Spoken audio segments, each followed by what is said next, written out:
Day number 2.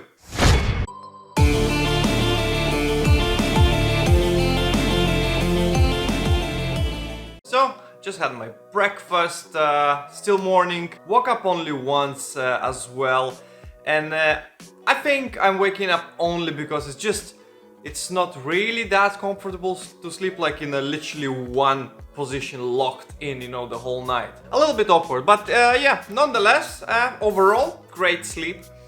Yeah, what I noticed today is from my donor, so I'm of course sleeping with my travel pillow and putting the special sheet that Dr. Ferreira gave me to kind of prevent the donor, and today it's really not that bad.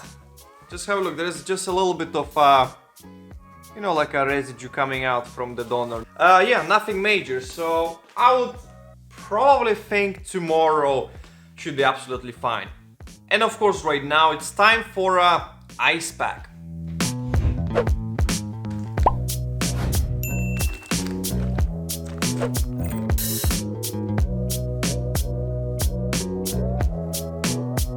A few moments later.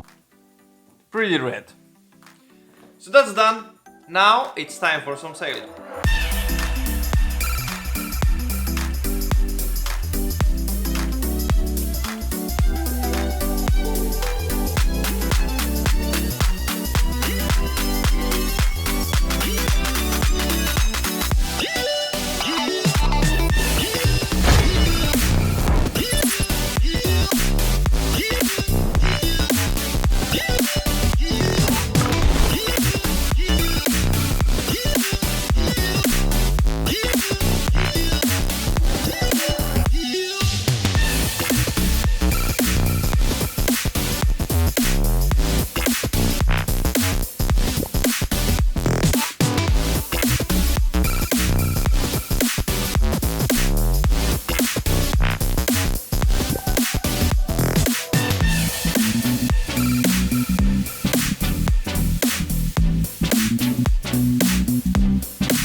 What I notice when I'm spraying so much saline on the frontal third, for example, the scabs are not forming as much.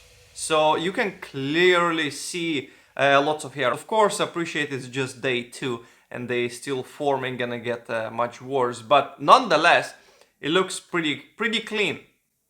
And of course, let's take a second and appreciate my hairline.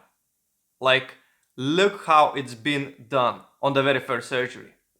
It's beautiful. I asked Dr. Ferreira, don't change anything. In my eyes, it's one of the most natural hairline designs I've ever seen from a hair transplant. Of course, I might sound biased, but that's just my opinion. Also, I would like to take a moment and mention very crucial fact, because so many people start to kind of accuse me of things. So, let me tell you this. I've got no affiliation with Dr. Ferreira whatsoever. I'm not working for him, I'm not getting paid to do any videos or any of that sort. He never even knew that I'm gonna even create this channel before my first surgery. So basically, I was just a random patient. I just came in there, I was like, like you saw in my previous video, I'm not gonna be demanding, I just need a new like hairline, and that's it. And he did his best, just the way he does his job with every single patient.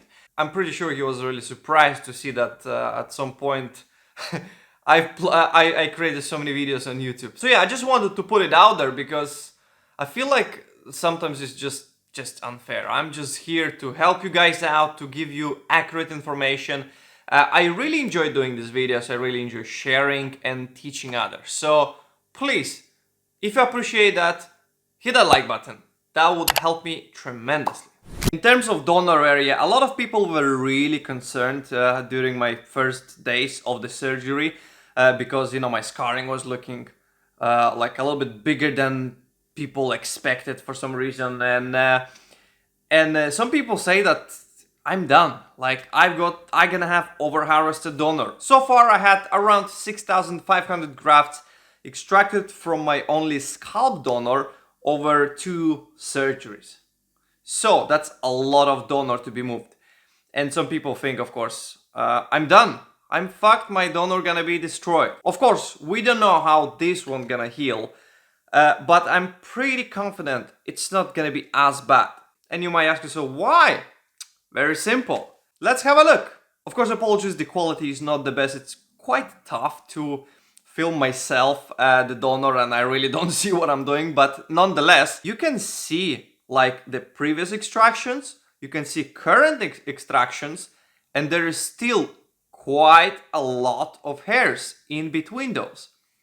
So if the punch size is used good enough, pretty small, which was 0.8, 0.85 millimeters, it's considered pretty small standard punch size. Not the smallest, but definitely not 1 millimeter and more. The donor preservation is great, and combine this with a great extraction pattern, which means there's like a just enough, like a smart amount of space in between each extractions.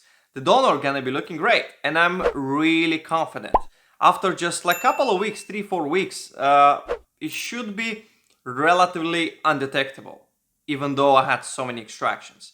So yeah, my donor is great. I'm really glad and thankful, to be honest, that my donor is so good, because otherwise I would be screwed with this fine type of hair. I really need this donor. I really need so many hairs to kind of create this illusion of density. Of course, once I'm gonna receive really great quality pictures from Dr. Ferreira's office, which I think he told me it's gonna be something in around 2 weeks time. So I'm gonna make sure to make a proper comparison, because you know I cannot really do myself such a high quality pictures or videos. So yeah, make sure to stay tuned for that. Subscribe to the channel if you haven't already, if you're looking forward to this video. I'm really glad I went shopping the day before my surgery.